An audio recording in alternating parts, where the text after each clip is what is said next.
अभी मेरे पास एक बच्चा था, वो अमेरिका स्टडी के लिए चला गया, शुक्र है वो बिल्कुल, उसको एनक्लोजिंग स्पॉन्डिलाइटिस से बिल्कुल ठीक हो गया, बिल्कुल ठीक हो गया। रेमेडीज इसमें है कलकेरिया, एंथ्रेक्सिनम, बेसिलियम, ग्रेफाइट। अच्छा, इसमें देखें कुछ दवाइयाँ और आ गई हैं, ये सोराइटिक अर्थराइटिस भी आ गया ना साथ, तो दवाइयाँ एंथ्रेक्सिनम आ गई, ग्रेफाइट आ गई, सिपिया आ गई, आर्सेनिक आयोडाइड आ गई, टेलोरियम आ गई, एंटमक्रोडम आ गई, मार्गन आ गई, थायरोडिनम आ गई, स्टेफिसाइगेरिया, मेथोट्रेक्सेट। अच्छा, मेथोट्रेक्सेट जो है ना, हमने इसलिए यहाँ डाली है, ये पोटेंटाइज हुई है, बेसिकली एलोपैथिक मेडिसिन है। ये वहाँ सोराइसिस के लिए भी यूज़ होती है और इसके लिए भी यूज़ होती है, जोड़ों के दर्द के लिए भी यूज़ होती है। तो यहाँ हम सोराइसिस में इसको, इस से सोराइसिस में काफ़ी फ़ायदा होता है। जो केस फंसे फुसे होते हैं ना, हम वीकली या 15 दिन बाद इसकी एक आध डोज देते हैं, तो उससे यह है केस जो है ना बेहतर होते जाते हैं।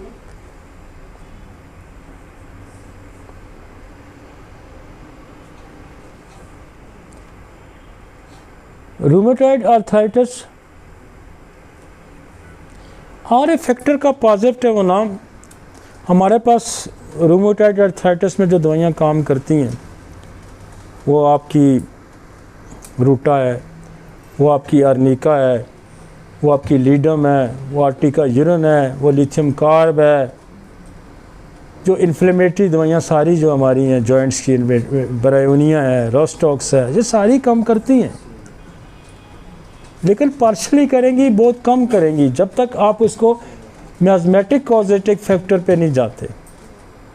इसलिए मैंने पहले एक बेस सेट की है शुरू में, उससे आपने इधर उधर नहीं होना, जहाँ भी जाएंगे उसको साथ रखना है आपने।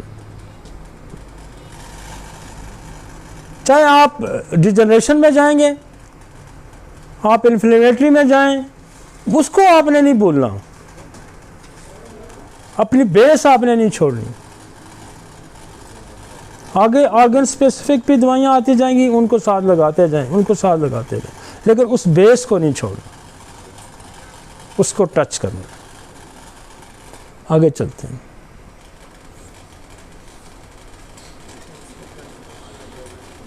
आगे चलते हैं।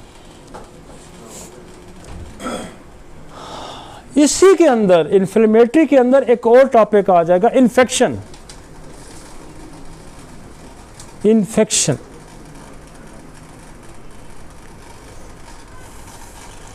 जॉइंट के अंदर मोस्ट कॉमन इन्फेक्शन की जो वजह है वो टीबी।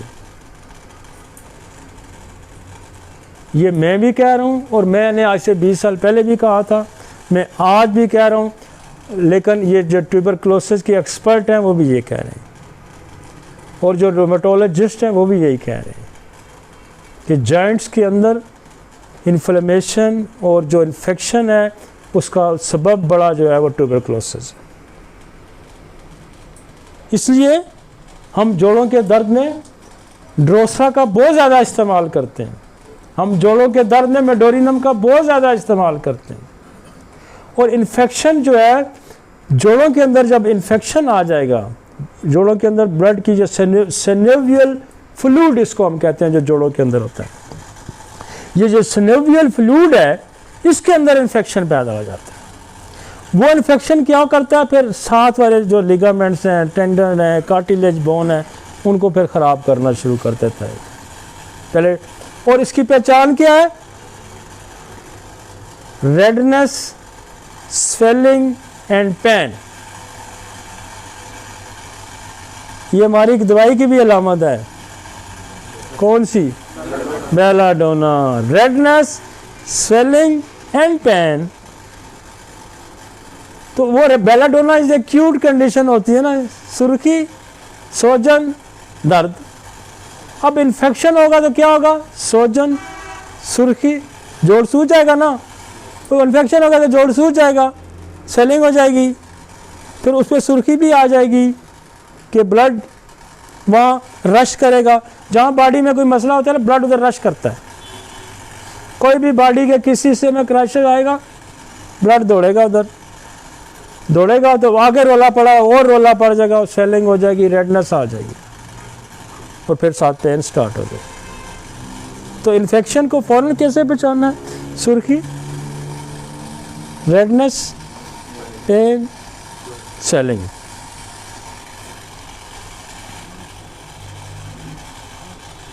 नेक्स्ट, गोट क्रिस्टल्स। अब गोट जो है बेसिकली वो कह रहा है कि एक बड़ा सोर्स जो है वो यूरिक एसिड का है। गोट के अंदर एक बड़ा सोर्स क्या है? यूरिक एसिड का है। और इसका जब हम एनालिसिस कराएंगे तो बाज़ दफ़ा यूरिक एसिड ब्लड में नहीं मिलता, तो वो टिश्यू को वहाँ से उसकी टेस्ट करेंगे तो वहाँ डिपॉजिट हुआ होता है, क्रिस्टल वहाँ जमे होते हैं। और बाज़ दफ़ा कोई यूरिक एसिड की उसने दवाई खाई होती है लेकिन क्रिस्टल चूँकि वहाँ जमा होते हैं वहाँ।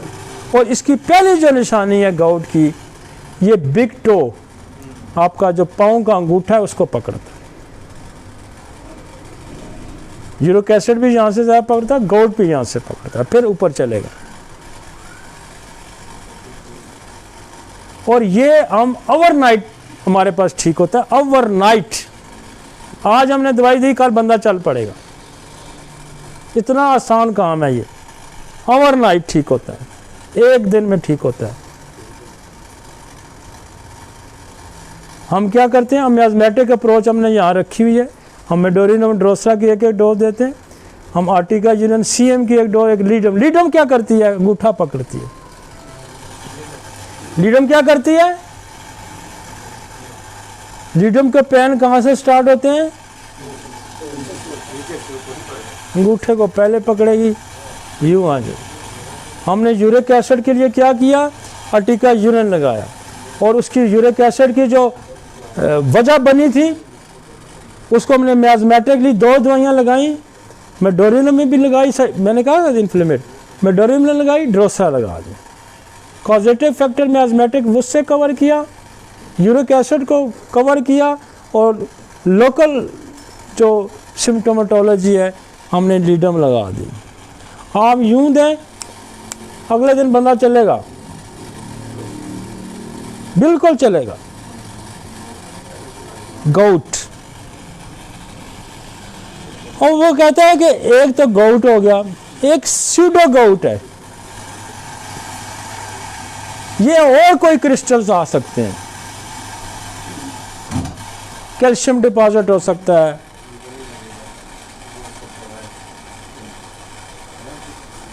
जिसमें कोई खराबी है यार।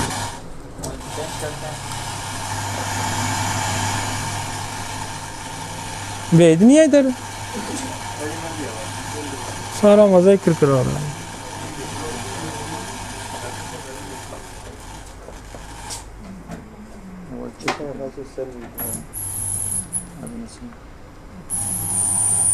नहीं नहीं, उधर ही है काम।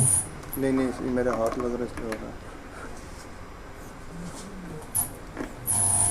इसके अंदर क्या मसला है?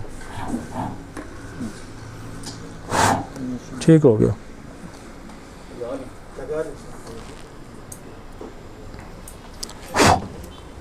ठीक हो गया। स्यूडोगाउट, अदर क्रिस्टल्स देखें, आगे लिखे थे हमने इसके other crystals.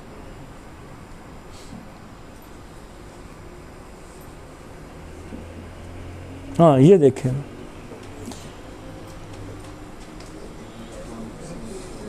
Hyper uricaemia, crystal deposit a big toe then other joint. आगे एक और भी था, इसका भी हमने किया था यार, सूडो जो था। एक आगे जाएं जरा, हाँ ये आ गया। Pseudogout is the type of arthritis that cause spontaneous painful swelling in the joint. It's occur when the crystal form in the synovial fluid, the fluid that lubricates the joint. This lead to inflammation and pain. जो सिनेवियर fluid है, basically जब इस पे crystal deposit होते हैं तो क्या होता है कि वहाँ मूवमेंट इसकी रिस्ट्रिक्ट कर देता है, स्पेस ख़त्म हो जाती है, मूवमेंट रिस्ट्रिक्ट हो जाती है। तो ये क्रिस्टल जो कहता है कि इसके आगे कोई और डिटेल दी हुई है शायद, इतना ये crystal other than uric acid के होंगे। वो कैल्शियम डिपॉजिट हो सकता है और वो कुछ और हो सकता है, वो एनालिसिस आपको से पता चलेगा कि क्या हो सकता है। नेक्स्ट, ये कॉजेज उसने दे, हाइपोथायराइडिज्म। हाइपरथायराइडिज्म, थायराइड ग्लैंड की खराबी जो है उसकी वजह से आपका जो कैल्शियम का निज़ाम है वो ख़राब हो जाता है,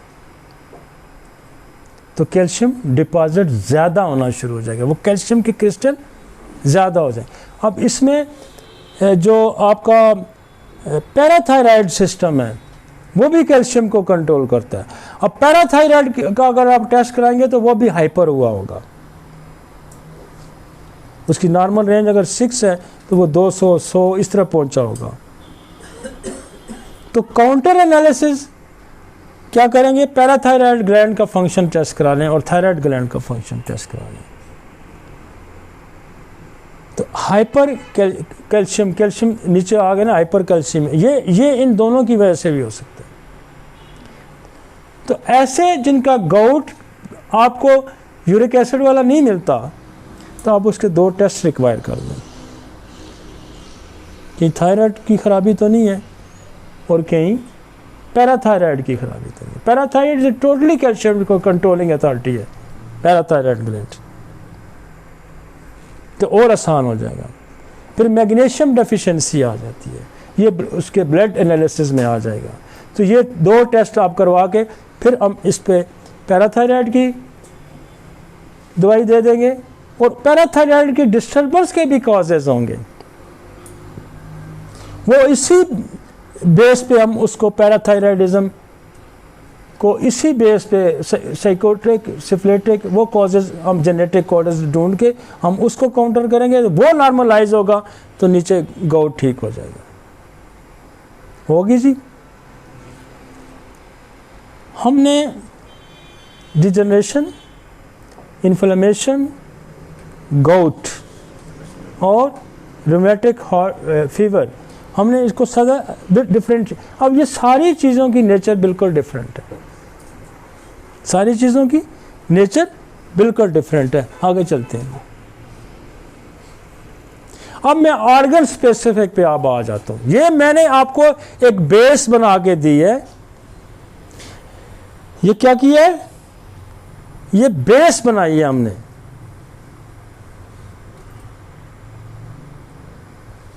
degeneration, inflammation, gout, crystals, malignancies, injury, ये बेस है।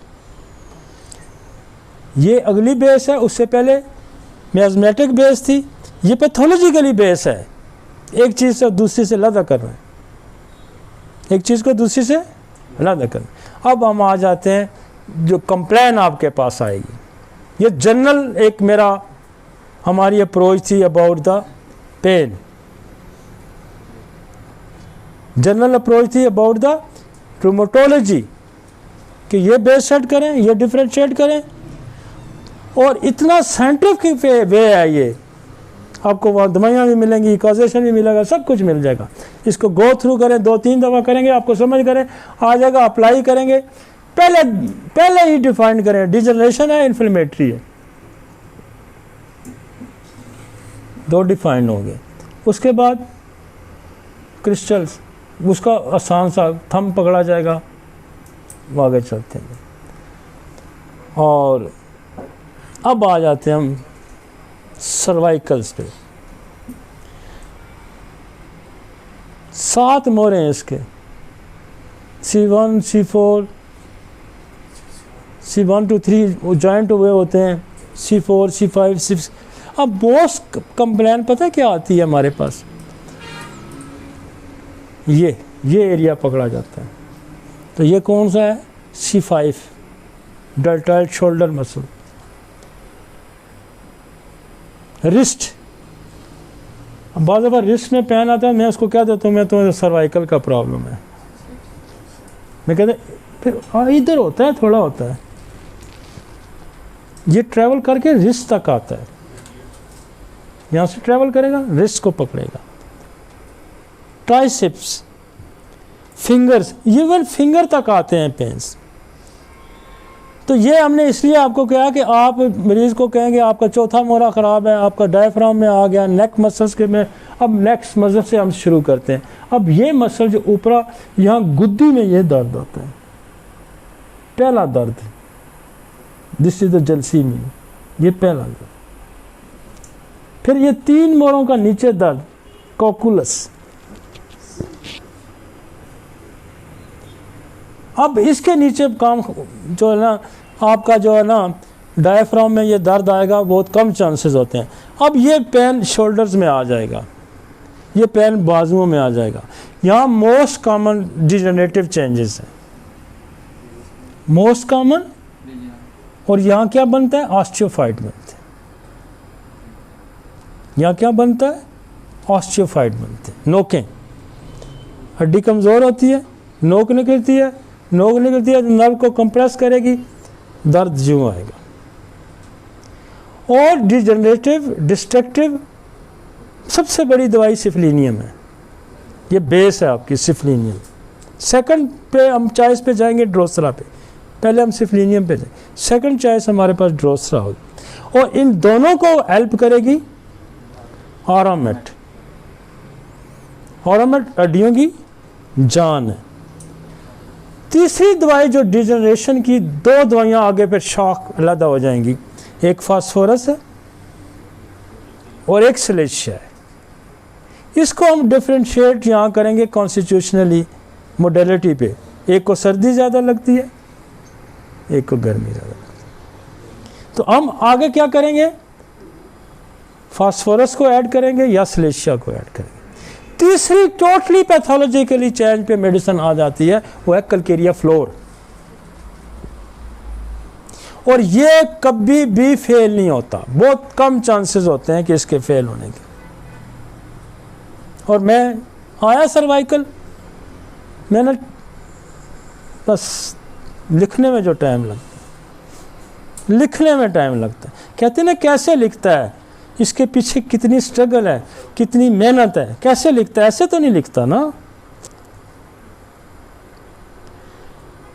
ये कभी बहुत कम चांसेस होते हैं इसके फिर हमारे पास 2 बड़ी दवाइयाँ और यहाँ काम करती हैं और वो बहुत अच्छा करती हैं। एक है मैग्नीशिया फास और एक है हाइपेरिकम। मैं 5-6 डोजेस बना के दे देता हूँ। जब दर्द होना पहले मैग्नीशिया लो, 5-10 मिनट बाद हाइपेरिकम ले लो, सेटल। फिर हो, फिर 2-4 दफ़ा देगा, यहाँ से ट्रैवल करेगा। लेकिन ये आप समझें कि इतने केसेस इसने इस तरह ठीक किए। मुझे उसमें अगर कहीं फेलियर आता है मैं ये कर देता, 6 पुड़ियाँ बना के 3 मैग्नीशिया की दे दी, 3 हाइपेरिकम की दे दी। इसमें एक और दवाई बड़ा अच्छा काम करती है जब ये दर्द फिंगर में आता है, पेरिस क्वाड्रिफोलिया। पेरिस क्वाड्रिफोलिया। और मैं उसको सीएम की एक ही डोज देता हूँ, अगले दिन बंदा कहता है दर्द मेरा ठीक है। और पेरिस क्वाड्रिफोलिया ऑटोइम्यून की भी बड़ी मज़े की दवाई है, ये भी मैं आपको बता दूँ। आप इसको पढ़ेंगे ना तो ये ग्नेशिया के साथ मिलती जुलती दवाई है। ये यू स्टैटिक फेस होता है, जैसे ग्नेशिया नहीं टिक-टिकी बांध के देख रहा होता है, ग्नेशिया टिक-टिकी बांध के भी देखता है, ये भी टिक-टिकी बांध के देखता है। आपको कभी आपने डिप्रेशन में इसको इस्तेमाल नहीं किया होगा? किया है? नहीं किया होगा, हमने इसको किया है। और ये मज़े की बात है कि ये ग्नेशिया इधर उधर हो जाए ना, पेरिस क्वाड्रिफोलिया टिक के लगती है, इसलिए ये ऑटोइम्यून की भी दवाई है। और मेरे पास कसरत से हम इसको यूज़ करते हैं, कसरत से। जहाँ फिगर्स में पहला फार्मूला फ़र्ज़ करें किसी वजह से मिस हो जाता है, मोस्ट कॉमन तो मैं उसी को देता हूँ। फिर मैं एक डोज वेलेराना की देता हूँ और एक पेरिस क्वाड्रिफोलिया। अगले दिन मरीज कहता है सुकून है जी डॉक्टर साहब। ऐसे नहीं काम चलता भाई, इसके पीछे पूरी साइंस है। ये 4-3 नुस्खे एक या दूसरे लिखने में कितनी देर लगेगी? अगर आपके कंसेप्ट क्लियर है, आपकी अप्रोच क्लियर है, एक से नहीं तीसरा गया। और एक और पैरालाइटिक कंडीशन जब आ जाती है कि वो कहते हैं नम हो रहा है हाथ, वैसे नम सब में होता है। अक्सर कंप्लेन औरतें आके कहती हैं हाथ सुन्न हो रहे हैं, वो पहले ही सिफलिनम और कैल्केरिया फ्लोर से सेटल हो जाएंगे। फर्ज करें केस कोई बीच में से बाहर निकल आता है तो कॉस्टिकम, ये सर्वाइकल में आपका मसला हल मैंने कर दिया। और मोस्ट कॉमन 2 जगह के पेन आते हैं, या सर्वाइकल या लंबर सैक्रल एरिया। मेरे पास एक कस्टम के ऑफिसर आए, उनके साथ उनका बेटा डॉक्टर था, कॉलर पहना हुआ था, हाथ पे वो पहना हुआ था। तो मैंने कहा रश पड़ा था, मैंने इधर आया, मैं क्या आओ जी इधर बैठे।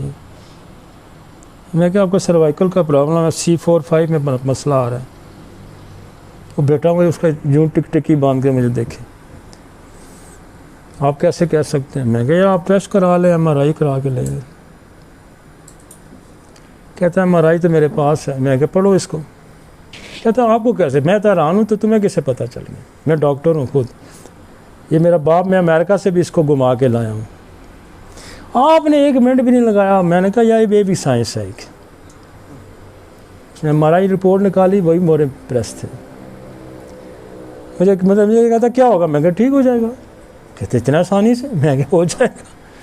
और फिर मैंने दिया, अगले 2 हफ्ते बाद मैंने कहा 2 हफ्ते बाद मुझे दिखाना। 2 हफ्ते बाद आया तो परेशान बैठा हुआ। मैं क्या सुनाए, वो नहीं मैं बहुत परेशान हूँ जी। मैं क्या यार क्यों परेशान है, क्या ठीक है आप। कहते मैं तो ठीक हूँ। मैं क्या आपको क्या परेशानी है। कहते अमेरिका से हो गया नहीं ठीक हुआ। मैंने कहा यार ये साइंस है एक और।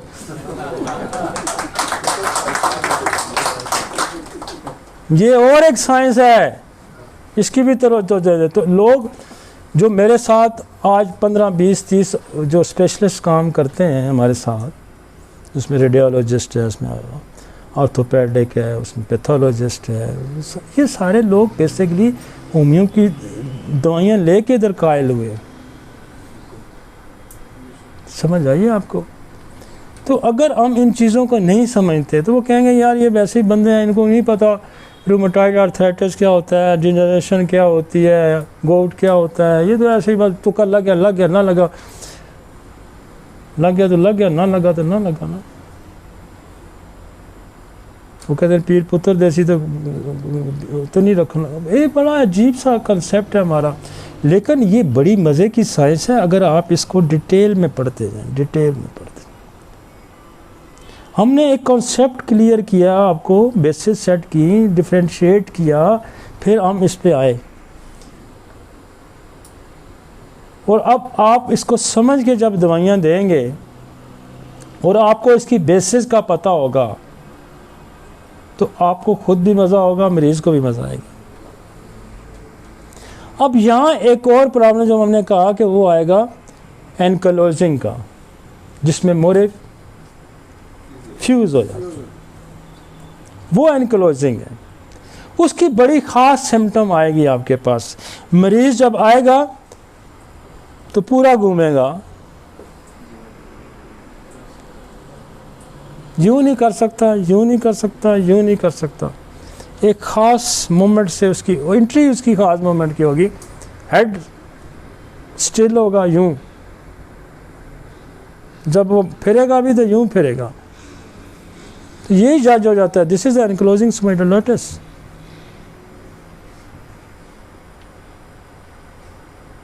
ऑटोइम्यून डिसऑर्डर, और वही कॉज मैंने कहा अब उसको सेट करें, मियाज़मेटिक को सेट करें। उसमें डिफरेंट मियाज़मेटिक भी आ सकते हैं, मतलब ट्यूबरकुलोसिस भी आ सकता है, सिफिलिस भी आ सकता है, फ्यूज़ साइकोसिस भी हो सकता है फ्यूज़ का।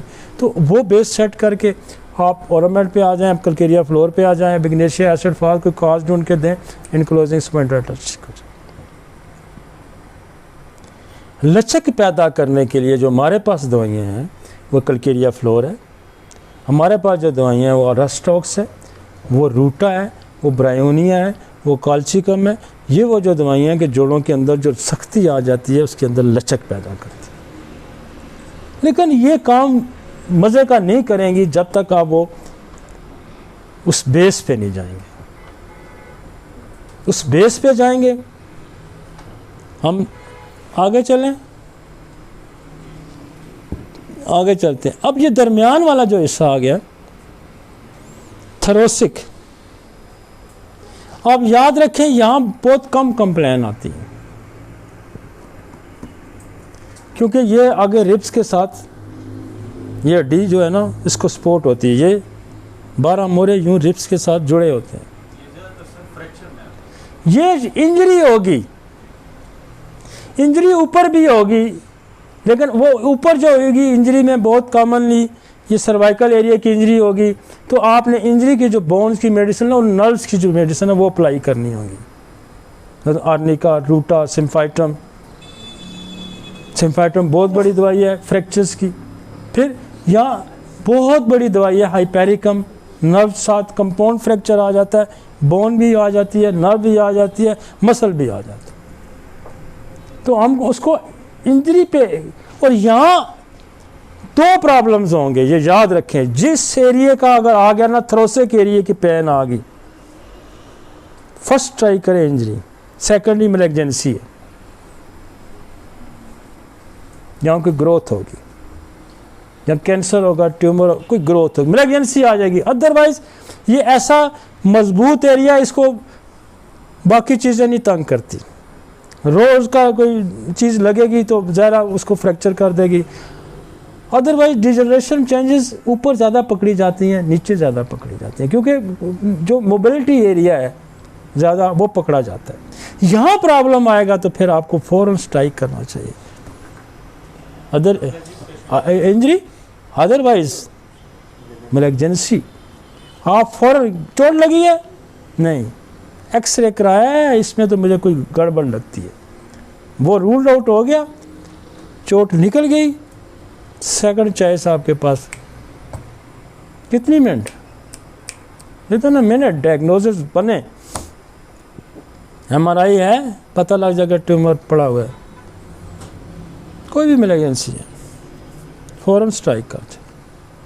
जो पहले प्रॉब्लम हमने वो उसमें हम बाद में सोचेंगे, पहले हम 2 चीज़ें सोचेंगे। इंजरी है, और इंजरी में, बोन की इंजरी में याद रखें स्टार्ट ड्रोसरा से करेंगे हम, एकदम ड्रोसरा बोन को स्ट्रेंथ प्रोवाइड करेंगे। बड़ी ज़बरदस्त मज़े की दवाई है, बड़ी मज़े की दवाई, मैं कहता हूँ कमाल चीज़ है ड्रोसरा। इंजरी में हालांकि लिखा नहीं है उसका, लेकिन ये मेरा क्लिनिकल एक्सपीरियंस है कि मैं हालांकि ओरोमेट से पहले स्टार्ट करता था, पहले आर्निका, रेस्टाक्स, रूटा, ये वो सिम्फाइट्रम, फिर मैंने ओरोमेट ऐड करनी शुरू की। अब पिछले 5-7 साल से हमने ड्रोसरा साहब जब लगा रही तो हमारे रिजल्ट और रिफाइन होने शुरू हुए। ड्रोसरा हड्डी के अंदर एक ताकत पैदा कर देता, जोड़ के अंदर एक ताकत पैदा कर देता, और ये तो लोग काली खांसी में इसका इस्तेमाल करते हैं। ये हड्डियों की बहुत बड़ी दवाई। उसके बाद आप ओरोमेट दें और बोन स्ट्रेंथन हो जाएगी, पावरफुल हो जाएगी। फिर आप रूटा दें, सिम्फाइट्रम दें, कैलकेरिया फास्ट दें, आपके केस इंजरी के यहाँ क्लियर होते जाएंगे। और सेकेंडली मैलिग्नेंसी करेंगे, फिर हम मैलिग्नेंसी का ट्रीटमेंट करेंगे। उसमें मैलिग्नेंसी में भी यही होगा कि बेस सेट करेंगे, मियाज़मेटिक बेस सेट करेंगे। उसके बाद हम जो है ना, जो कॉन्स्टिट्यूशनली उसकी कोई दवाई ढूंढेंगे, मसलन Calcarea fast, Calcarea card, phosphorus, इस तरह की दवाई ढूंढ के फिर उससे हमारा काम निकल जाएगा। अदरवाइज ऑर्गन स्पेसिफिक पे भी कैंसरियन सिम्फाइट्रम बहुत बड़ी दवाई है कैंसर की, कैलकेरिया फ्लोर बहुत बड़ी, एक्ला लावा, कैलकेरिया फास्ट, कैलकेरिया कार्ड, ये सारी फास्फोरस, ये सारी बोन मैलिग्नेंसी की दवाइयाँ। तो आपने बेस सेट कर दी, आप आगे आ गए। थोरोसिक क्लियर हो गया, आगे आ जाए। लंबर और सैक्रल, बहुत ज़्यादा कॉमन कंप्लेंट्स आती हैं लंबर सैक्रल एरिया की। ये सर्वाइकल पकड़ा होगा या ये जगह पकड़ी है। अब यहाँ वही हमने मेथड यूज़ करना है, डिजनरेशन वाला, इन्फ्लेमेटरी वाला। यहाँ डिजनरेशन में बहुत ज़्यादा सिफलिनियम का इस्तेमाल है, यहाँ पे बहुत ज़्यादा सिफलिनियम का इस्तेमाल है, ऑरोमेट का इस्तेमाल है। कैलकेरिया फास और रूटा का वेट बेरिंग एरिया है। रूटा हम इसलिए इस्तेमाल करते हैं, कैलकेरिया फास, ऑरोमेट, ड्रोसरा, सिफलिनियम हम बोन के अंदर स्ट्रेंथ प्रोवाइड करते हैं, और लिगामेंट के लिए हमें रूटा का इस्तेमाल करते हैं। कनेक्टिव टिश्यू जो बोन के साथ जुड़े होते हैं, उस पे अगर किसी दवाई का सबसे ज़्यादा रोल है तो वो है रूटा, और सेकंड चॉइस हमारे पास है कैलकेरिया फ्लोर। कैलकेरिया फ्लोर भी क्या काम करते हैं, कनेक्टिव टिश्यू इनके अंदर जो नरम हो जाते हैं, वीक हो जाते हैं, इनके अंदर लचक खत्म, उसको कैलकेरिया फ्लोर क्लियर करती है। और ये सारों की, तीनों की अलामतें बड़ी मज़े की हैं। ये दोनों beginning pain, constant movement, rhus tox की तरह।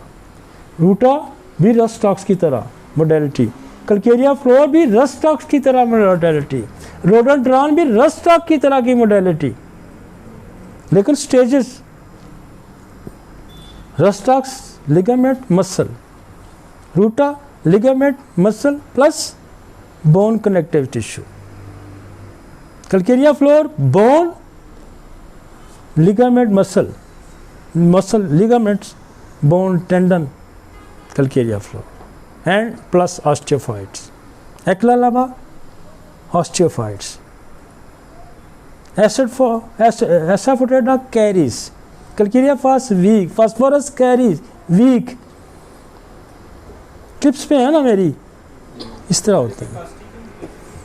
कास्टिकम पैरालाइटिक, मसल को खींचेगी, लिगामेंट्स को खींचेगी, वो वीक हो गया, उसके अंदर पैरालाइटिक कंडीशन होगी, उसको खींच के सीधा कर देगी। इसमें हम इसका सहारा साथ देते हैं कि मैं कास्टिकम रोज़ाना की एक डोज इसलिए दे देता हूँ कि ये मसल लिगामेंट्स को ज़रा, जो पैरालाइटिक कंडीशन आ गई है उसको उठाए, खींचे, अपनी जगह पे स्ट्रेंथ उसको एक अप्लाई करते हैं। और नीचे वाले एरिया में हम ज़्यादातर कास्टिकम को एक स्पोर्टिंग मेडिसिन के तौर पे यूज़ करते हैं, ऊपर हम कालीफास को स्पोर्टिंग यूज़ करते हैं। ऊपर कालीफास को करते हैं, नीचे कास्टिकम को स्पोर्टिंग करते हैं। जी, जहाँ ऑस्टियोफाइट होगी, अगर कैलकेरिया फ्लोर को पहले प्रायोरिटी है, अगर वो नहीं होगी, जहाँ ऑस्टियोफाइट होगा सेकंड चॉइस आपके पास एक्ला लावा की। अब यहाँ शटीका है, ये कॉक्सीडीनिया, जो 3 मोरे लास्ट फ्यूज होते हैं, ये भी बहुत पेन आता है। इसमें मियाज़मेटिक अप्रोच के साथ इंजरी की अप्रोच भी आपने लेनी होगी, और दूसरी दवाइयाँ स्ट्रामोनियम बहुत काशिरम लगता है, दुमची की हड्डी की बेमिसल दवा है। यहाँ एक और दवाई बड़ा अच्छा काम है, कालीबाइक्रोमिकम, स्मॉल पॉइंट होता है, उसकी अपनी नेचर है कालीबाइक्रोमिक, फिर टेल बोन में उसका अच्छा रोल है। फिर इंडिंग नर्व है यहाँ पे आती है, तो यहाँ आइपेरिकम। अब आते हैं हम उस पे शटिक नर्व पे, दिखाएं यार शटिक का, ये बहुत कंप्लेन है शटिक की।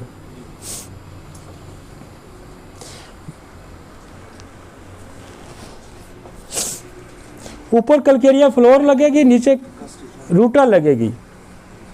ऊपर कैलकेरिया फ्लोर, नीचे रूटा, क्योंकि रूटा वेट बेरिंग को भी करेंगे। और देखेंगे ऑस्टियोफाइट क्लियर है, इंडिकेशन आई है इसमें, तो फिर आप उसकी जगह कैलकेरिया फ्लोर लगा देंगे।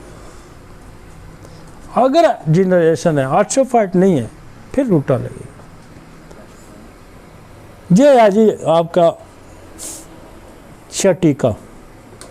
ये L45 S1 2 5 मोरे हैं, 5 5 मोड़े हैं, ये छोटी छोटी नर्व्स निकल रही हैं और आगे एक बंडल बन रही है, बड़ी ब्रांच बन रही है। आप जब शैटिका का पेशेंट आएगा तो आप उसको कहें L4, L5, S1, S2, S3, जा MRI करा के ले आ, यही होगा, क्योंकि ये निकलते ही यहाँ से, इधर की दबेगी तो उधर दर्द होगा, उधर की दबेगी तो इधर दर्द होगा। ठीक हो गया। मोरा उधर से उठाएगा ना, मोरा इधर से उठेगा तो उधर कंप्रेस करेगा तो दर्द उधर चलेगा, मोरा उधर से उठेगा इधर कंप्रेस करेगा दर्द इधर आ जाएगा। अब ये यहाँ से निकलती है, देखें ना, ये सिंगल नर्व है, ये L4 से निकल रही है, L5 से निकल रही है, फिर S1 से निकल रही है और फिर उससे निकल रही है 2-3 से निकल रही है, 5 है जी।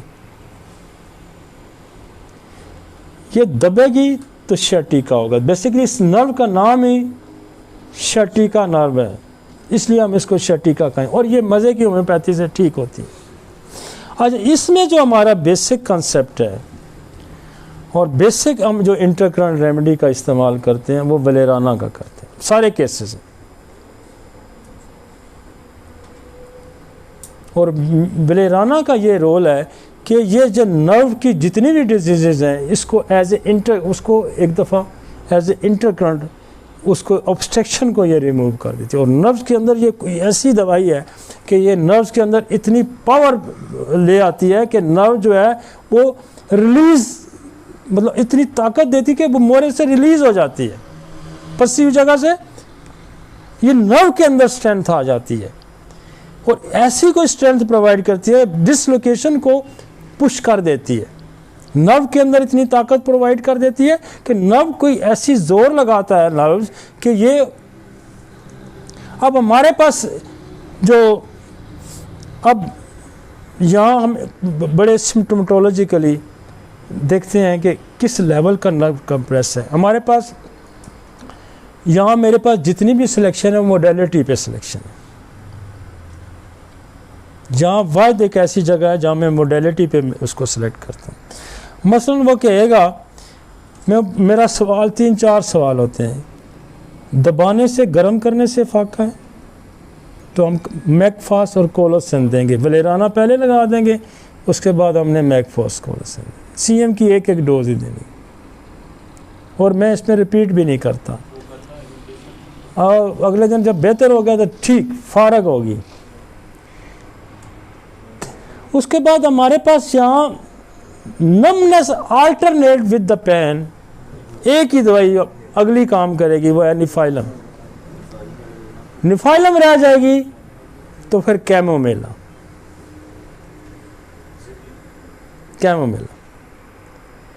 अब अगर हमारे पास एक और अप्रोच है, वो कहता है उठता हूँ तो टांग में दर्द होता है, कांस्टेंट मूवमेंट पे टांग में दर्द होता है, हम क्या करेंगे, वहाँ वलेराना देंगे और हम फिर रस्टॉक्स दे देंगे। ये भी कभी नहीं रहती। मूवमेंट से अगर ज्यादती होती है तो हमारे पास पहली चॉइस है अमोनियम मेयर की। अगर मरीज ये कहता है कि मैं चलता हूँ तो मेरा दर्द बढ़ जाता है और जितना भी फिर मैं रिस्ट्रिक्ट कर देता है, मुझे बैठा देता है, तो अमोनियम मेयर शाज़र नाज़री फेल होती है, वलेराना दे के अमोनियम मेयर दे देंगे। सेकेंडली हम चलता है तो दर्द रिस्ट्रिक्ट कर देता है, तो फिर मैं ब्राउनिया पे जाऊंगा। अगर मेरे पास अमोनियम में रह जाएगी तो फिर मैं कहता हूँ ब्राउनिया भी अच्छा काम करती है। अब मेरे पास एक मरीज़ ऐसा आता है जो कहता है डॉक्टर साहब मैं बैठ ही नहीं सकता। अब बैठ ही नहीं सकता तो हमारे पास दवाई बेसिकली रस्टॉक्स भी है, और अगर रस्टॉक्स भी फेल होती तो फिर काली कार्ब, और काली कार्ब की एक और हम इसको कन्फर्मेशन ले लेते हैं कि क्या डिस्चार्जेस से तकलीफ़ बढ़ जाती है मेंसेस के बाद, after coitus, after discharge, after diarrhoea, अगर तकलीफ़ बढ़ जाए, आफ्टर चाइल्ड बर्थ अगर तकलीफ़ बढ़ जाती है और स्पेसिफिक टाइम भी 3-4 बजे का ले आती है तो फिर काली कार्ब कभी नहीं रहेगी। कभी नहीं रहती। और ये जो बच्चे जन्ने वाली औरतों की हैं, जो एक्सेसिव यूज़ ऑफ सेक्स है, इसमें काली कार फिर शर्टिका नर में नहीं रहती। आप वलेराना दें, और इसके साथ जो कम्प्लीमेंट्री मेडिसिन मेरे पास बहुत ज़्यादा यूज़ होती है वो एसिड नाइट्रिक है। वलेराना में एसिड नाइट्रिक, काली कार में गया निकल गया। हमारे एक दोस्त हैं डॉक्टर उस्मान साहब, वो 2 दवाइयाँ बहुत यूज़ करते हैं। लेफ़्ट साइड पे वेस्कम और राइट साइड पे वराइट्रम अल्बम।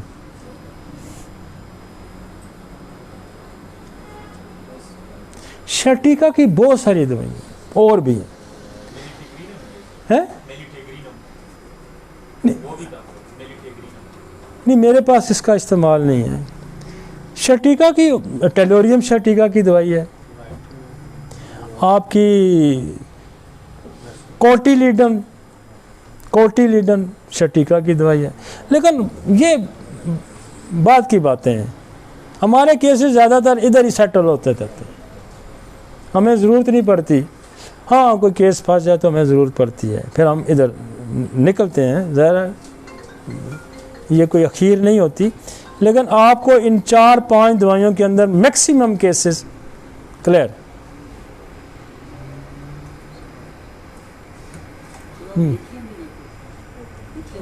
लिथियम में जोड़ों के दर्द में with the uric acid, with the heart cardiac disease के साथ लिथियम कार्ब का इस्तेमाल करेंगे। वो अगर दिल का मर्ज है और जोड़ भी पकड़े हुए हैं और फिर यूरिक एसिड भी अगर, तो फिर लिथियम कार्ब। नहीं, हिप जॉइंट में एस्कुलेस हिप करती है, नो डाउट, उसमें ये एहसास होता है। वो मैं अभी हिप जॉइंट पे आ रहा हूँ, अभी मैं उस पर हिप जॉइंट पे नहीं, मैं तो यहाँ मोरे ख़त्म किए अभी। बहुत ज़्यादा बच्चे जलने वाली औरत, काली कार सर, मोशन एग्रेवेशन के साथ नमनेस भी हो, दोनों सर, मोशन एग्रेवेशन के साथ अमोनियम म्योर नहीं सर, उसके साथ नमनेस भी हो। नहीं, दोनों देंगे सर या एक देंगे? नहीं, एक देंगे कि किसके साथ? चलने से ज़्यादा होता है और उसके साथ नमनेस भी हो सकता नहीं, मोस्टली कॉमनली पहले चलने से अगर ज़्यादा होता है, नमनेस भी होती है। अमोनियम मेयर क्लियर कर देगी, अमोनियम मेयर क्लियर कर देती है।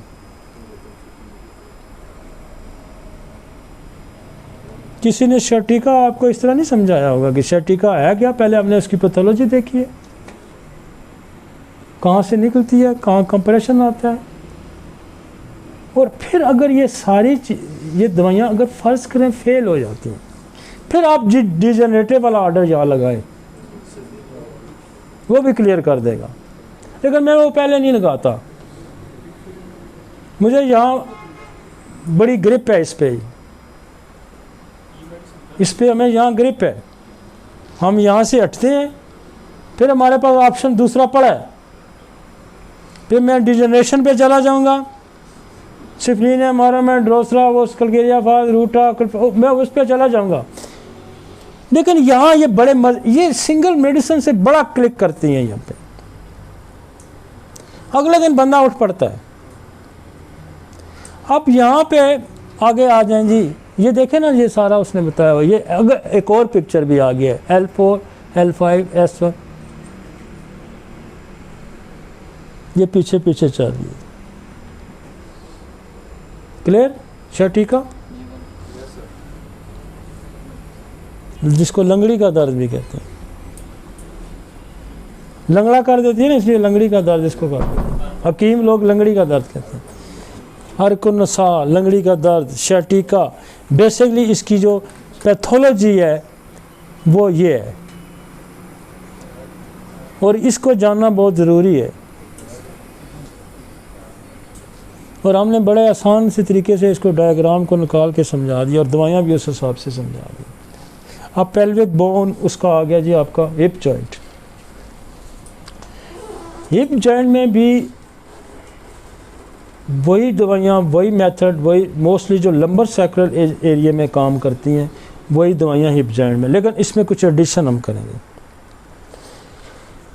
इसमें एडिशन एक तो एस्कुलस हिप, और एस्कुलस हिप की मोस्ट कॉमन कंप्लेन आती है कि ये जो नीचे वाला जो ये बेसिकली ये पाइल से भी रिलेटेड होती है, और मोस्ट लोगों को पाइल के साथ ये कमर का दर्द आता है, लेकिन कमर दर्द की वैसे भी एक ये दवाई है और हर बंदा अपने हिसाब से इसको जज करता है।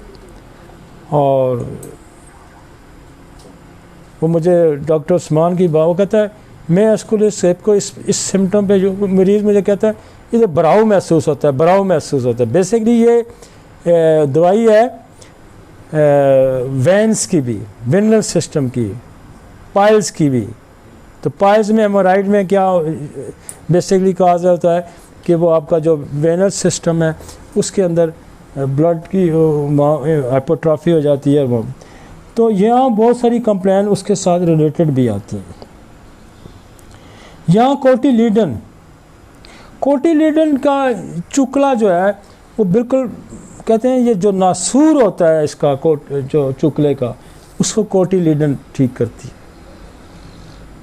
यहाँ जो आपका ये एक जो फीमर जहाँ जिस हेड में फिक्स होती है ये क्रैक हो जाता है। यूँ फीमर है, यूँ इसका जो रिंग सा होता है उसके अंदर हेड फिट और ये क्रैक हो जाता है। और ये भी हमारे पास सिम्फाइटम है, कल यहाँ भी पेन, वो ये पेन बताएगा और मूवमेंट उसकी बिल्कुल रिस्ट्रिक्ट हो जाती है, मूवमेंट उसकी बिल्कुल रिस्ट्रिक्ट हो जाती है। और उसमें फिर हम कैरीज पे हमारे पास फास्फोरस है, लेकिन जिन जेनेटिक कॉजेज़ पे हम जाएंगे, ड्रोसरा सिप्लिन है, उस पर जाएंगे। फास्फोरस बहुत बड़ी यहाँ दवाई है। सिम्फाइटम जो अगर उसमें फ्रैक्चर आ जाता है, रूटा है और कलकेरिया फॉस है। और यहाँ बहुत सारे अक्सर हम जब देखते हैं तो जिस जगह खाई होती है सारी बिल्कुल बोन खाई होती है, नेक्रोसिस आ जाता है, कैरीज हो जाता है। तो फिर यहाँ एसिड फ्लोरिक, फिर यहाँ फास्फोरस, फिर एक और दवाई है अर्जेंटम मेट, स्पेशली इस कैरी की दवाई है, इस नेक्रोसिस की दवाई अर्जेंटम मेट।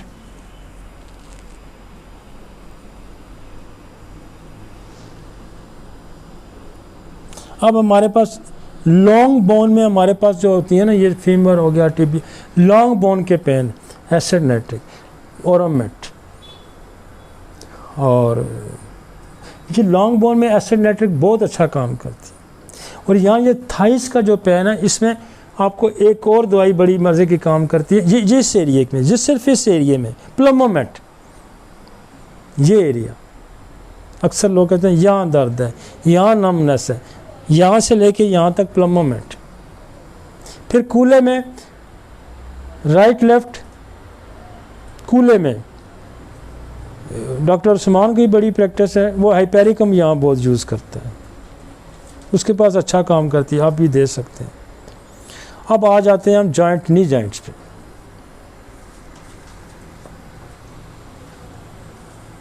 नी जॉइंट पे बहुत अरसे से मैं यहाँ दो दवाइयों को तो मैं कोई 20-25 साल से इस्तेमाल करता हूँ, मेडोरिनम का और ड्रोसरा का। हम शुरू में एक डोज देते हैं। फिर मेरे पास यहाँ कलकेरिया कार बड़ा अच्छा काम करती थी। कलकेरिया कार की सिम्टम भी रस्टॉक्स की तरह है, रस्टॉक्स की क्रॉनिक है,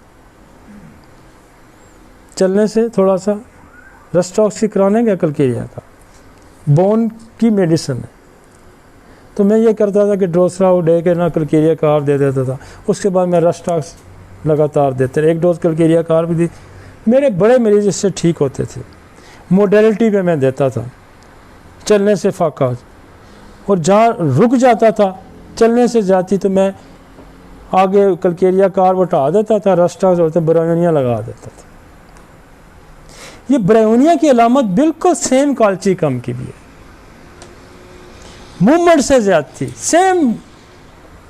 तो कहीं ब्रायोनिया रह जाएगी तो काल्चिकम आ जाएगी। फिर हमने ये केस फंसने शुरू हो गए, रश पड़ता है आपके पास, वो जी उसके पास गया था जोड़ों का दर्द, अगला फंस गया, दूसरा फंस गया, तीसरा हम फंस गए। तो फिर मैंने एक और अप्रोच शुरू की, केस फंसा एक, उस पर स्टडी की। तो मैंने यहाँ अर्टिका यूरिन लगाई, वो मैं नीचे लगाता था टो में, मैंने कहा ये नहीं ठीक होता, थक हार के मैंने ये लगा दी इसको। ये कोई 10-15 साल पुरानी बात। मैंने दी मेडोरिनम ड्रोसा की, आर्टिका CM की, लीडम दी CM की। मैं कह रहा तू हफ्ते की दवाई ले जा, फिर आके दसी। Case clear. अगला आया क्लियर, तीसरा, चौथा, 5, ये लगता गया, ये लगता ही गया घुटने में। ये वहाँ भी लगता गया, ये यहाँ भी लगता गया, ये फ्रोजन शोल्डर में भी लगता। फ्रोजन शोल्डर हम मिस कर गए हैं, हाँ। तो फिर लगता गया। फिर हम इसमें थोड़ी सी मॉडिफिकेशन हम करते गए, थोड़ी पीछे यही रहता रहा। आगे कलकेरिया फ्लोर लगा दिए, नोके शोके निकले तो कलकेरिया फ्लोर आ गई। हाँ, स्वेलिंग आ गई जी, पाँव सूज गया, गोडा सूजा हुआ है। तो हमने ये दे के एक डोज आगे हमने एपस लगा दी। यूं मैं कहता 2 वीक्स के अंदर स्वेलिंग बिल्कुल गायब। जोड़ की स्वेलिंग, मेरे पास कोई ऐसा केस नहीं जिसको मैंने यूं करके एपस आगे लगा दी, स्वेलिंग गायब ना हुई हो, यूं डिफ्यूज हो जाती है। और ये टिप्स पे चलता है। मेरे पास घुटने के दर्द का है, मैंने तो 1 मिनट नहीं लगाना होता, चलो बाहर, नो क्वेश्चन, नो क्वेश्चन। हाँ, फंसेगा तो फिर देखूंगा। अब इस पे 20-25 साल लगे हैं यहाँ के सफर तक, और हम तो कुछ छुपा ही नहीं रहे। लोगों को डर होता है मेरा क्लिनिक नहीं चलेगा, मैं बता दूंगा। ओ यार, हमने एक क्लिनिक तो चलाना ही नहीं है। हमारा जिम्मे ने, खुदा ने जो ठेका डाला हुआ कि तुमने एक ही नहीं चलाना भाई, हमने एक नहीं चलाना। एक तो खुदा ने चलाया हुआ है, एक नहीं चलाना। अब आगे चलते हैं। लीडम इसी तरतीब से, लेकिन इससे वो पहले वाला भी काम करता है अभी तक। मैं बाद दफ़ा जो है ना उसको भी यूज़ करता हूँ। जब मूवमेंट से बेहतरी आ जाती है तो मैं वो ड्रोसरा दे के कलकेरिया का आप सिंगल डोर के रस्टा सब में यूज़ करते हैं, बहुत यूज़ करते हैं, लेकिन मैक्सिमम यही देता हूँ। अगर आ गया तो फिर पूछूंगा कि यार चलने से फ़र्क होता है, नहीं होता, तो फिर शायद ऐड कर दूँ। इससे ज़्यादा कवर होते जाते हैं। मैं कहता हूँ बहुत कम चांसेस होता है मुझे किसी ने आगे कहोगे मुझे फ़र्क नहीं पड़ता, और अगले दिन फ़र्क पड़ जाता है, क्योंकि हम इसको घंटे बाद दे देते हैं 1 2 3 4 5 इंच करके। अगले दिन मरीज थोड़ा सा सुकून में आ जाता है, कहता नहीं बेहतरी होगी। नहीं, ड्रोसरा देता हूँ मैं 1 ml में, मेडोरिनो में देते ही 200 में हूँ यहाँ पे। हाँ, 200 में बहुत अच्छा करती है। ड्रोसरा को मैं 1 ml देता हूँ, आर्टिका को मैं CM देता हूँ, लीडर ये मुझे देती ही मज़ा CM में। इन्फ्लेमेशन, स्वेलिंग यूँ डिज़ॉल्व करके ना मरीज को ना धक्का दे देती हैं। एपस जब सूजा हुआ, गोडा सूजा हुआ, पानी पड़ा हुआ, मैं 1 ml 2 दिन लगातार दे के फिर 200 देता हूँ। 2 दिन में स्वेलिंग रिड्यूस हो जाती है। मेरे पास एपस बहुत ज़्यादा पानी पड़ने में यूज़ होते हैं, चाहे वो लिवर की वजह से हो, चाहे वो हार्ट की वजह से हो। लोग कोई एपोसाइनम इस्तेमाल कर रहा है, कोई आर्सेनिक कर रहा होता है, कोई पता नहीं, बहुत सारी और दवाइयों के नाम है। हमारे पास तो यही चलती है जी। मेरे पास एपस तो इस तरह चलती है जिस तरह की कोई एलोपैथिक डॉक्टर लिखते, चाहे लिवर की वजह से साइटिस आ गई है, चाहे हार्ट की वजह से आती है। ये मज़े का, हमारे हाथ में तो मज़े का काम करती है। शायद वो अकेली देते होंगे, हम तो पीछे इसका पूरा मियाज़मेटिक कॉजेज सोर्सेज दे के देते हैं ना, तो फिर ये सही तका लगाती है, आगे खींच लेती है। मेरे पास बहुत यूज़ होती है साइटिस। मैंने बहुत दवाइयाँ ट्राई की हैं, और बहुत सारे एलेट्रेस, फलानी ढुमकानी, ये नहीं, मेरे पास तो नहीं चलती। एपोसाइनम की लोग बड़ी तारीफ़ करते हैं, हमारे हाथ पे चढ़ती नहीं है एपोसाइनम की। आर्सेनिक, अगर मेरे पास कोई सेकंड चॉइस है, अगर मेरे पास कोई सेकंड चॉइस है तो वो आर्सेनिक की। एलेट्रेस है, वो दूसरी, वो क्या नाम है, एक और है, बहुत लोग यूज़ करते हैं मदर टेंशन में। एपोसाइनम बहुत लोग, मेरे पास पता नहीं एपोसाइनम नहीं काम करती।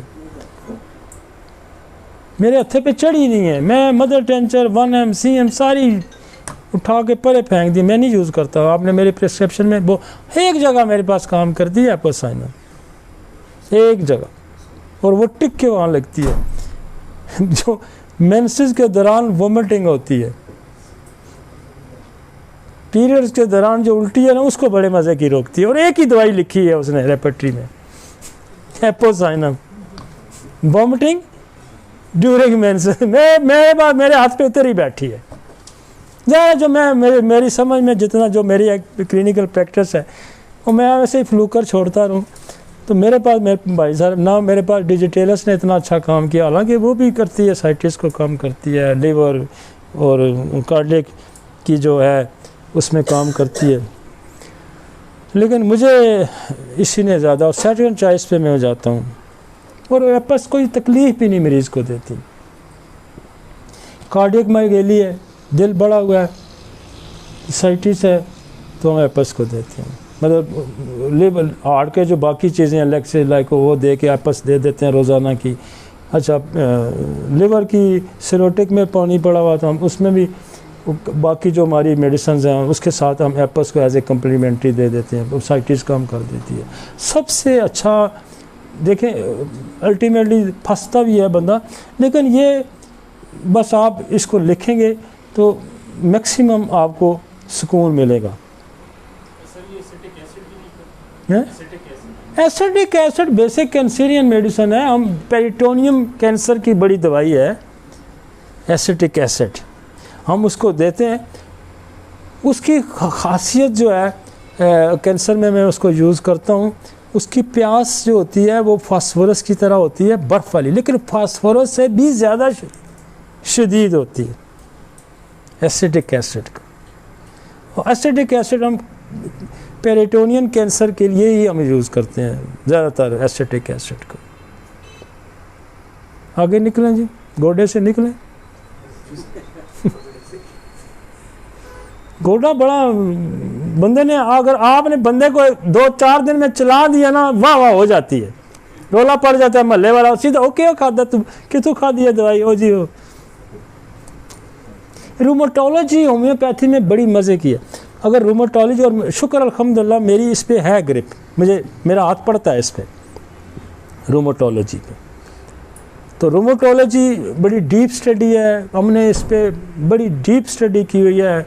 और मरीज़ आते हैं फंसते, मैंने इस पे मेहनत भी बड़ी किया, नहीं ये दवाई काम करे, नहीं, फिर मैथमेटिक अप्रोच पुरानी बेशुमार हर जगह पे डिफरेंट काम किया। अब मैं गोडे की तरफ, लेकिन मैं इधर मैं शोल्डर ये रह गया था, बाजू कर लेते हैं ज़रा, फ्रोज़न शोल्डर। अच्छा, यही उठा के इसको फ्रोज़न शोल्डर में ले आए, ये गोडे वाला बिल्कुल उठा के यहाँ ले आए, खुल जाएगा, कभी नहीं रहता बिल्कुल। इसको उठा के इसके साथ कलकेलिया फ्लोर 200 TDS कर दें, औरोमेट साथ OD कर दें, ये आपको यहाँ से निकालेगी, निकालता है, बिल्कुल निकालता है, फ्रोजन शोल्डर को ये निकालती है। अब उसके बाद आपके पास आ गई यहाँ स्कैपुला आ गया। अब स्कैपुला का बहुत कन्फ्यूजन पेन होता है, राइट साइड पे जो होता है वो आप लिवर से रिलेटेड भी वो होता है, चिलिडोनियम है, लाइको है, मैग्म्योर है, कालीकार्ब है, ये सारी स्कैपुलर राइट साइडेड की मेडिसिन है। लेफ्ट पे हमारे पास एक दवाई, इस पे चिनोपोडाई है, चिनोपोडियम है, और लेफ्ट पे चिनोपोडाई है। और यहाँ एक और जो बड़ी हमारे पास लेफ्ट शोल्डर में काम करती है वो है फेरोमेट। फेरोमेट हम 1M की 6 डोजेज बना देते हैं, CM की 1 डोज दे देते हैं। ये लेफ्ट जो स्कैपुला, इस पर बहुत उसका अच्छा काम है। और इससे आगे हम निकलते हैं तो टेनिस एल्बो पे आ जाते हैं। ये कोनी पे जब सबसे ज़्यादा जो काम है वो रूटा का है। गोरों ने इसका नाम रखा है टेनिस। गोरे टेनिस बहुत खेलते हैं, मैंने भी बड़े अरसा टेनिस खेली है। तो ये जो अपना एल्बो बोन है ना, जो जॉइंट है, ये बहुत पकड़ा जाता है, क्योंकि टेनिस जो होता है ना भारी होता है, और वो ज़ोर लगाते हैं। लेकिन टेनिस एल्बो तो उन्होंने इसका नाम ही टेनिस एल्बो, लेकिन ये बहुत कॉमन औरतों में बहुत ज़्यादा होता है, थोड़ा वेट उठाएं तो ये टेनिस एल्बो हो जाती है। यहाँ हमारे पास जो सबसे एक्सीलेंट कभी फेल नहीं होती वो दवाई वो रूटा है, लेकिन हम इसको ड्रोसा ओरोमेट रूटा करके देते हैं। ड्रोसा हम यहाँ ज़रूर लगाते हैं, फिर ओरोमेट भी स्पोर्टिंग लगाते हैं, फिर रूटा लगाते हैं। कोई केस शाज़र नाजर रहता है। नहीं मैं नहीं देता, मैं देता ही नहीं, मेरी बात चलती है ये। आप ये ना जाए तो दाएं बाएं जा सकते हैं, हमें ज़रूरत ही नहीं पड़ती। हाँ ये रूटा कभी नाकाम नहीं करेगी आपको। उसके बाद आ जाएं, बस एक चीज़ आपके पास काम कर रही है तो फिर मैं फंसेगा तो मैं सेकंड चॉइस कोई ढूंढूंगा इधर उधर, क्योंकि ये लिगामेंट बोन दोनों के कनेक्टिव टिश्यू पे रूटा का बड़ा रोल है और ये इसका ज़्यादा इस्तेमाल है, कसरत का इस्तेमाल है ना। टेनिस, फुटबॉल, वो क्या नाम आपके, बैडमिंटन, कुछ भी आप खेलते हैं, ये बहुत ही यूज़ होने वाली जगह है। यूं यूं यूं, तो इस पर बहुत ज़ोर लगता है। तो ये बड़ी दवाई है रूटा। और रूटा वैसे भी बहुत बड़ी दवाई है आँखों के मसल में और बेशुमार जगह जो फ्रैक्चर्स में है। अब आगे आ जाते हैं रिस्ट। रिस्ट में पहली दो ही दवाइयाँ यही लगेंगी, ड्रोसा लगेगी, ओरोमेट लगेगी। साइकोट होगा तो आप मेडोरिनम का ऐड कर सकते हैं। ये रिस्ट में पहले हम देते थे रूटा, बहुत ज़्यादा। मैं ये गैंग्रेन भी हो जाती है ना यहाँ ऐसे गिल्टी से गैंग्रेन बन जाती है, इसमें भी ये डिज़ोल्व करती है। फिर केस फंसने शुरू हो गए, फिर हमने यहाँ एक्टिया स्पाइकाटा शुरू कर दी। यहाँ एक और आता है, इसको कहते हैं कार्पल टनल सिंड्रोम। वो नर्व कंप्रेस होती है और उसको वो सर्जरी करते हैं, लेकिन बात बनती नहीं है। तो अगर आप इसको करेंगे कार्पल ट्यूनल सिंड्रोम तो मरीज़ ज़रा खुश हो जाता है, कहते हैं डॉक्टर साहब ने कोई मर्ज़ भी पहचान लिया। ठीक है ना, कार्पल ट्यूनल सिंड्रोम। वो क्या मेरे, ओ जी आपको तो कार्पल ट्यूनल सिंड्रोम है। ओ जी अच्छा। ये मैं गया था, उसने भी यही बताया था। तो थोड़ा सा आपकी जो है ना उसमें इजाफा हो जाता है कि यार ये भी पहचानते हैं कि कार्पल ट्यूनल। बेशक आप रिस्क को ही डील करेंगे, लेकिन ये नोट कर दें यहाँ ये होता है कार्पल ट्यूनल सिंड्रोम। और ऑर्थोपेडिक के पास जाएंगे तो हाँ बहुत है, ये बहुत है। औरतों में बहुत ज़्यादा, मर्दों की निस्बत। औरतें चमचा बहुत लगाती हैं तो उसकी वजह से एक्टिया स्पाइकाटा। फिर एक्टिया स्पाइकाटा अभी मेरे पास बहुत चलती। फिर पिछले दिनों कोई साल पहले की बात है तो डॉक्टर तारा कहने लगा यार मेरे पास यहाँ मैक्रोटीनम बड़ा इस्तेमाल होती है। मैक्रोटीनम MACHROTINUM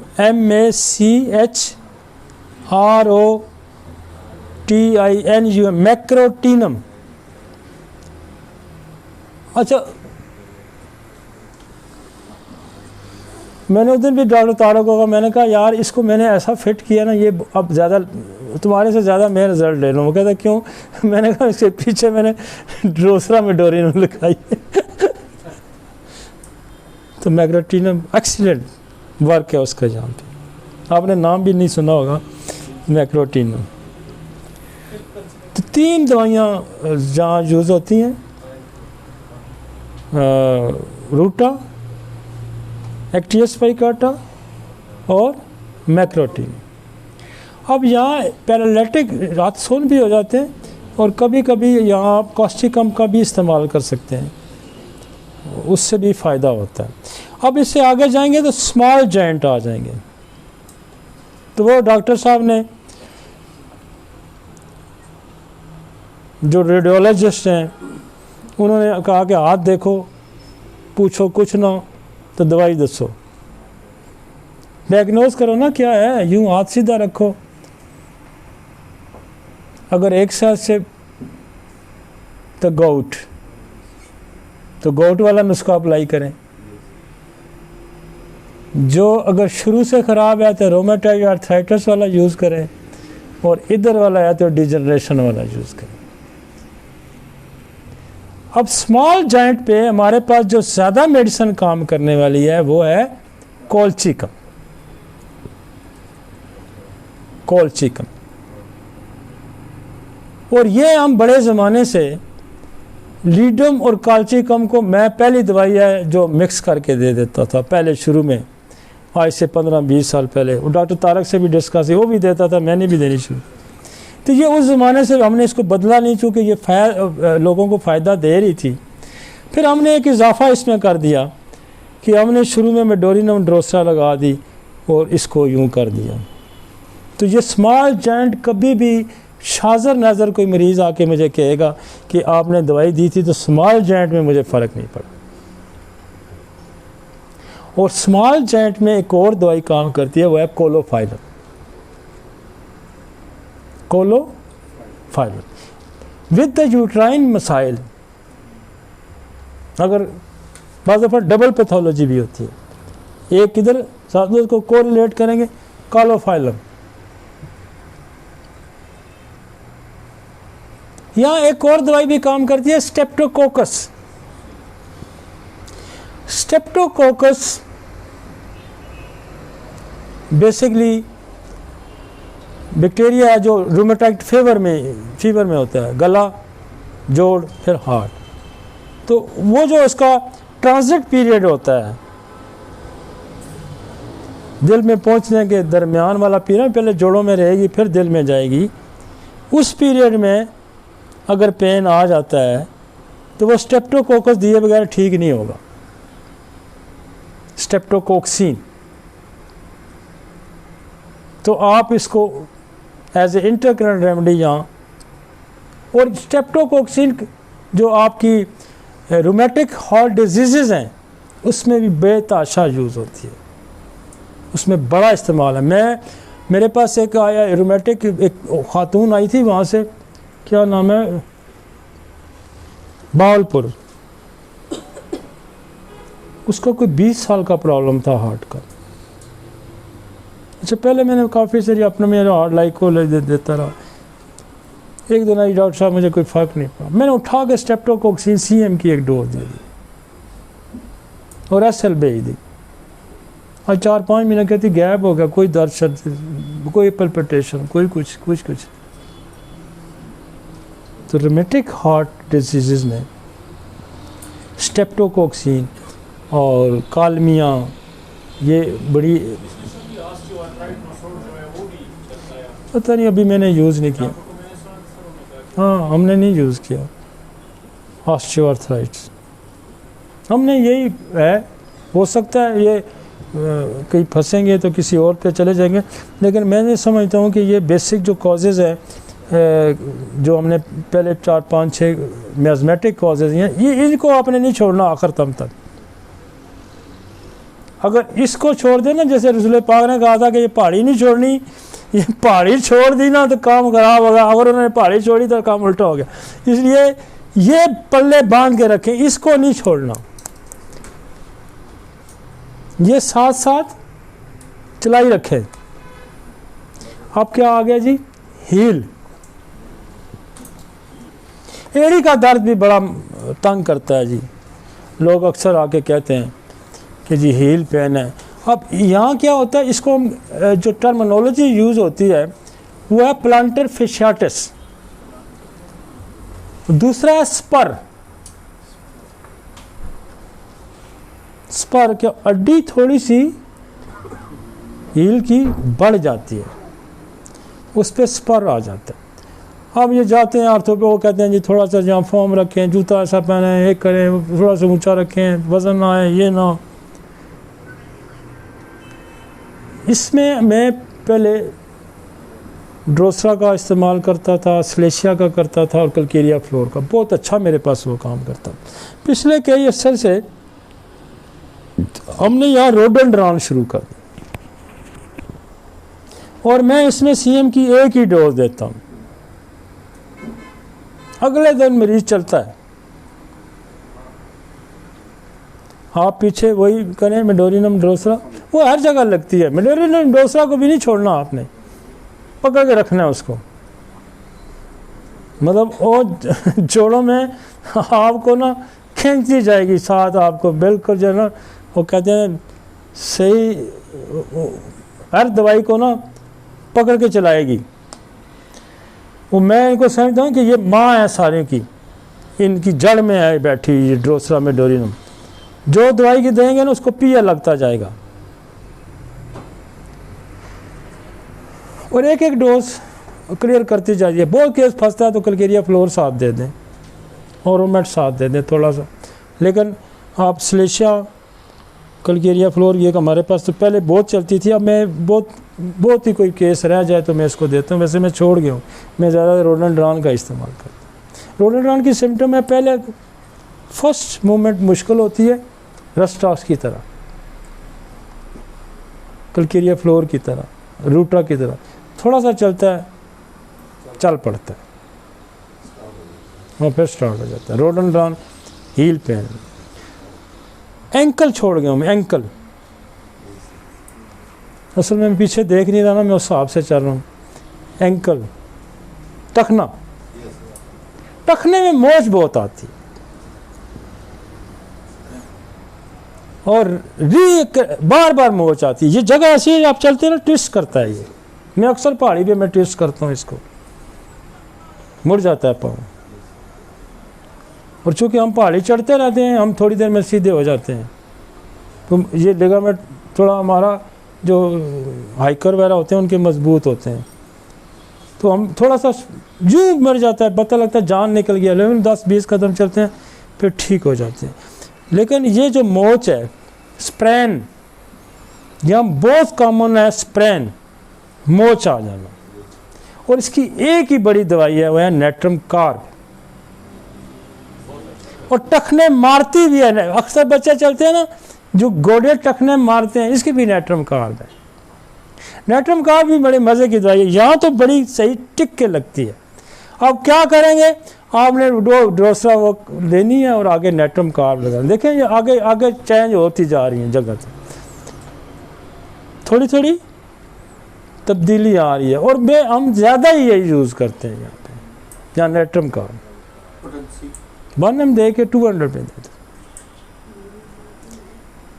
रीअक्रेंस ऑफ कहते हैं जी, बार बार मोच होती है, हैप्चुअल मोच हो जाती है, नेट्रम कार्ब ठीक करती है। और यहाँ हैप्चुअल मोच पे एक और दवाई बड़ा अच्छा काम करती है, एग्नस कास्टस। इस जगह एग्नस कास्टस, उसका भी मैं बेटा इस्तेमाल करूँ। अदरवाइज रूटा भी बनती है, बेलस्पर्नस भी बनती है, लेकिन ज़्यादातर जो चल रही होती है हम उसी का ज़्यादा जिक्र करते हैं। अब क्या रह गया, तो एग्नस 1M200 1M200 फिर ज़्यादा चलने पे बढ़ जाएगा तो फिर आप उस तरफ जाएंगे, बड़े उनिया की तरफ जाएंगे, काल्चिकम की तरफ जा सकते हैं। लेकिन मोस्टली यहाँ मसले ज़्यादा कॉमन आपको मिलेगा कि वो चलता है थोड़ा तो बेहतर हो जाता है। लेकिन फिर पैथोलॉजिकली टोटल पैथोलॉजी फिर स्पॉट पे हम चले जाएंगे, ये याद रखें। अगर ये रोडोडेंड्रॉन फेल होती है ना, फिर हम ड्रोसरा ओरोमेट वो दे के स्लेशिया कलकेरिया फ्लोर पे चले जाएंगे ताकि स्पर्म को उठाएं। लेकिन मैं हैरान हूँ कि ये रोडोडेंड्रॉन इतना अच्छा स्पर्म पे काम करती है। रोडोडेंड्रॉन को मैंने यहाँ रोडोडेंड्रॉन 2 जगह कभी फेल नहीं होती। एक यहाँ बहुत अच्छा काम करती है, और एक हमारे पास लोग बच्चे आते हैं जी, बादल बरसात दलदल से डरते हैं, और जो ही वो मौसम आता है तो किसी न किसी मसले में मुब्तला हो जाते हैं, तो उनको रोडोडेंड्रॉन गर्द चमक को मैं कहता हूँ इस पर गोली की तरह लगती है। जो all complaints aggravate in the storm, गर्द चमक में तकलीफ़ात का बढ़ जाना रोडोडेंड्रॉन का खास है। अच्छा, ये जो नेट्रम कार्ब है एक और जगह बड़ी मज़े की काम करती है, जहाँ पटाखे बजते हैं ना, बच्चा डर जाता है, आवाज़ से चूंकता है, दरवाज़ा खुला चूंकेगा, पटाखा बजा चूंकेगा, डरेगा, वहाँ भी नेट्रम कार्ब है।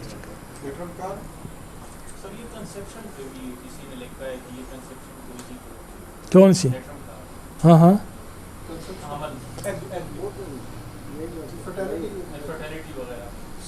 हाँ, वो स्टेरिलिटी में यहाँ के सीमन होल्ड नहीं करती, यूट्रस सीमन होल्ड नहीं करती, उस पर लगती है वाकई सीमन, यूट्रस होल्ड नहीं, क्वार्टर्स के बाद आफ्टर फॉलन सीमन रिलीज़ कर देती है, वो सीमन होल्ड करवा देती है। ये बेशक प्रेगनेंसी करवाए ना करवाए ये मैं नहीं कह सकता, मतलब मैं इस पर कोई फतवा नहीं लगा सकता।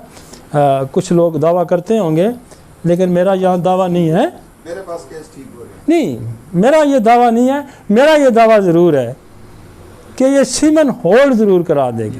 प्रेगनेंसी वाला दावा नहीं, उसके और फैक्टर बहुत से उसके फैक्टर और बड़े सारे। दरवाजे नहीं, टच का बच्चा डरता है ना, नेट्रम कार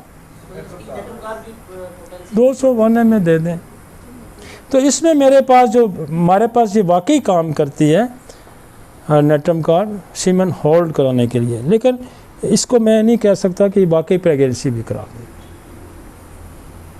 प्रेगनेंसी कराने वाली सिपिया है। अच्छा, सिपिया के साथ इसका बड़ा मज़ेदार तल्लक भी है, ये उसकी कम्प्लीमेंट्री में मैं इसको सोराइसिस में मैं भी यूज़ करता हूँ नेट्रम कार्ब को।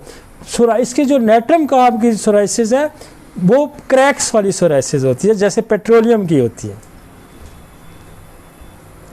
और ये गर्मियों में इजाफा करती है, वो सर्दियों में इजाफा करती है। दोनों के फ़र्क है, क्योंकि ये गर्मी की दवाई है, सन स्ट्रोक की भी दवाई है नेट्रम कार्ब, सन स्ट्रोक की भी दवाई है। और देखे ना, मैंने इसकी पूरी ग्राफिक पिक्चर आपको दे दी नेट्रम कार्ब। देखे हमारे पे टिप्स पे होती है ना, जब आप यूज़ कर के दिमाग पे बैठी होती हैं, कहाँ सन स्ट्रोक पे लग रही है, कहाँ सोराइसिस में लग रही है, कहाँ एंकल पे लग रही है, कहाँ डरने पे लग रही है।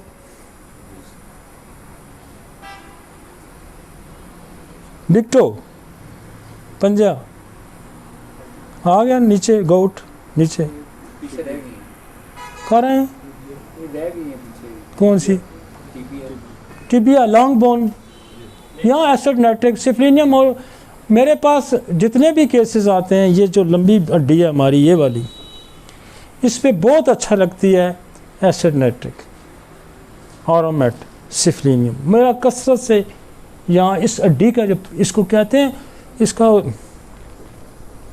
इसके लिए टर्म भी है, Shin bone. Shin bone, Shin bone में एसिड नाइट्रिक कमाल की दवाई है, और ऑरोमेट। अच्छा, मैं इसलिए कहता हूँ ना कि स्पेसिफिक एरिया की दवाइयाँ हैं, लेकिन उसके साथ पीछे मियाज़मेटिक कॉजेटिव फैक्टर ऐड करेंगे। और क्या रह गया? नहीं कर गया, हिप जॉइंट कर गया, स्मॉल जॉइंट हो गए यार, मैं खींच गया सारा, बिग टो आ गया आखिरी। यहाँ लगती है जी लीडम की बड़ा ख़ास एरिया है ये, और इसमें मैंने कहा है कि आर्टिका के साथ लीडम देंगे तो मामला सेटल हो जाएगा, और हम दवाई को यूज़ ही नहीं करते, सच्ची जो बात है। आप बाकी रेपटी शेप्टी दे के काम फेल हों तो उधर जा सकते हैं, लेकिन हमारे एक्सपीरियंस में यहाँ यही करती है। हाँ, हम ज़्यादा चक्रों में डालते नहीं हैं, जो हमारे पास काम करती हैं।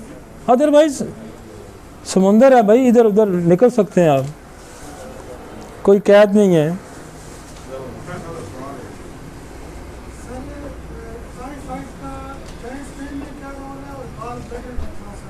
मैं गाल ब्लैडर का आपके आने से पहले बता था कि कहानी में सुना गया हूँ कि गाल ब्लैडर में इनका सवाल था, वो मैंने बताया कि टाइफाइड का जो बैक्टीरिया है वो जाके, जैसे हमने कहा ना कि sit in the gall bladder, बाकी लिक्स द ब्लड या बाकी एरिया, लेकिन बैठता जाके वहाँ, और जब भी रीअकरेंस होती है वहाँ से रीएक्टिवेट हो जाता है, और वो पित्तल की पथरी भी बनाता है, और गाल ब्लैडर का श्रिंक भी करता है, और वो उसकी डक्ट को ब्लॉक भी करता है। दूसरा, टाइफाइड जो है, टाइफाइड की अपनी एक कॉम्प्लिकेशन है। बेसिकली टाइफाइड जो है ना, वो जब होता है तो किसी न किसी आर्गन को वीक कर जाता है। आईसाइट वीक कर सकता है, मसल को वीक कर सकता है, बोन को बाल उड़ा देता है। तो ये ज़हन में रखें कि जब कोई वीकनेस का आ जाता है किसी भी ऑर्गन का प्री मैच्योर एजिंग में चला जाता है कोई भी ऑर्गन, तो एक सवाल आपका टाइफाइड पे बनता है, एक सवाल हो, और हमारे पास इसका हल है, लेकिन दूसरी साइंसेस पे के पास नहीं। टाइफाइड का नसोड बहुत अच्छा। अब नसोड्स का इस्तेमाल अगर आपके पास कोई सवाल करता है कि यार इतना कसरत से नसोड्स का इस्तेमाल, और भाई हम रिज़ल्ट भी तो प्रोड्यूस करते हैं। दूसरी बात ये, दुनिया में अगर डिजीज़ को रोकने के लिए कोई मेथड यूज़ होता है वायरल और बैक्टीरिया के लिए, तो वो क्या होता है, वैक्सीन का होता है। और वैक्सीन का मेथड क्या है, नसोड का मेथड मिलता जुलता है। तो अगर उनके पास काम कर सकती है तो हमारे पास क्यों नहीं काम कर सकती। और हमारे पास जितने बैक्टीरिया हैं, क्लैमिडिया है, आपके पास इकोलाई है, आपके पास एच पेलोरी है, सीटोमेगेली है, आपके पास क्लैस्पीला है, आपके पास जितने क्लैमिडिया है, बेशुमार जो नसोड्स हैं, ये जिस तरह ट्यूबरकुलोनियम काम करती है, जिस तरह सिफिलिनियम काम करती है, जिस तरह बेसिलियम काम करती है, ये इसी तरह काम करती है। ठीक है जी, एंड दी।